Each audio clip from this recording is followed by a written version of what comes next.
Hello everyone, my name is Vincent Teo. I'm a display reviewer and professional calibrator. I've reviewed a couple of Xiaomi projectors before, but this is going to be the first time I'm running my picture quality test on a Xiaomi phone. This is the Mi Note 10, whose headline feature is its 108 megapixel camera, which happens to be one of 5 cameras at the back of the phone. To be honest, I haven't seen this many holes since the plot of Looper. Anyway, my role here is to assess the screen. The Mi Note 10 uses a 6.47-inch OLED display with a full HD Plus resolution of 2340 x 1080 pixels, giving us 398 pixels per inch.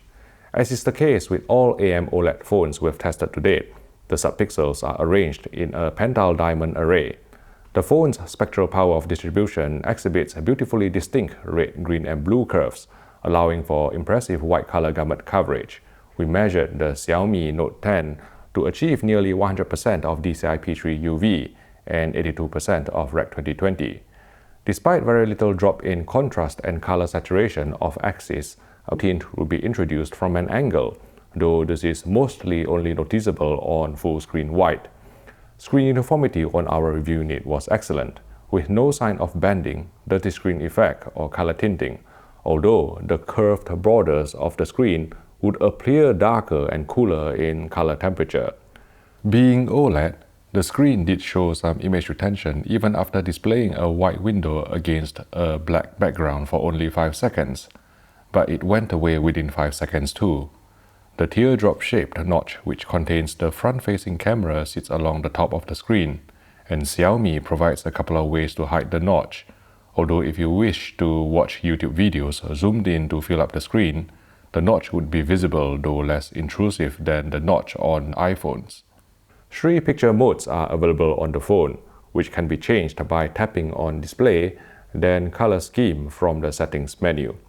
The default color scheme is auto, which further allows you to choose 3 different color temperature levels of default, warm, and cool, among which warm came closest to the D65 white point used within the film and broadcast industry.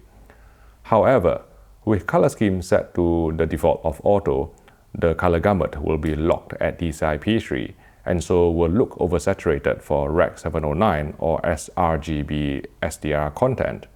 If accuracy is important to you, then it's better to change the color scheme to standard, which will map the colors to Rec 709 or DCI-P3 as appropriate. Before I carry on, I would like to thank Chinese retailer GearBest.com for sending us this phone for review. Without GearBest, this video review wouldn't even be possible, so if you are thinking about buying the Xiaomi Mi Note 10 or any other Chinese TED not available in your country, please support this channel by considering buying from GearBest.com. I will leave a link in the YouTube description below. And just like the online survey at the bottom of every KFC receipt, there's usually a discount code up for grabs too. Okay, within the display settings, there is also a reading mode which cuts down blue light, but makes the screen far too warm and inaccurate. And as always, to get the highest peak brightness and optimal HDR impact, you will need to set brightness to maximum.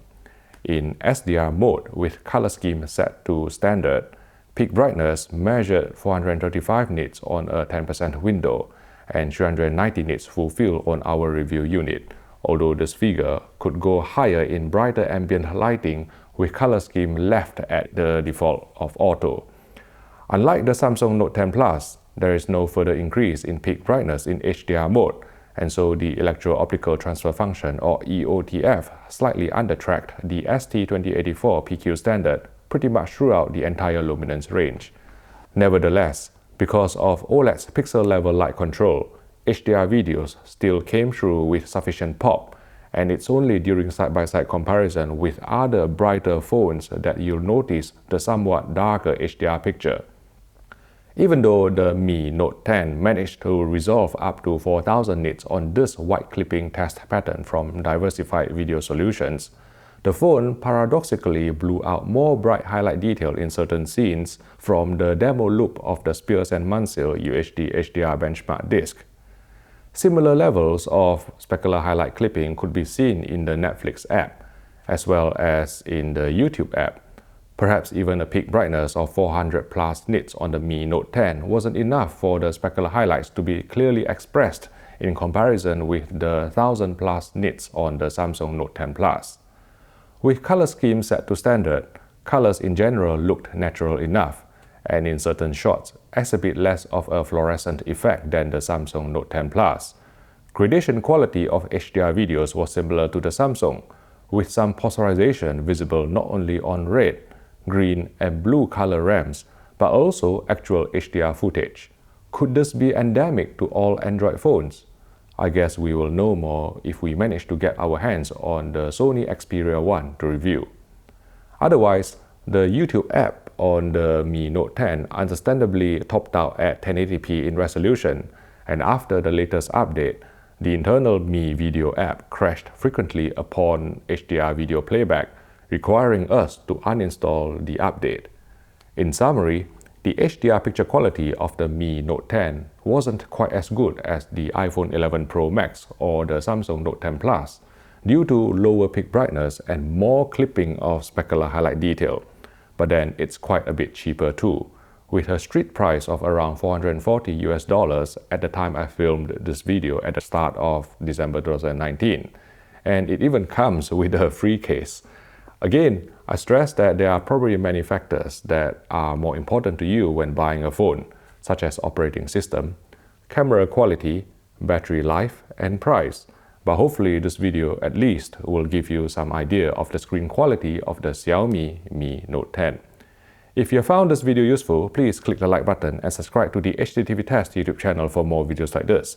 Thank you for watching, and I'll see you in the next video.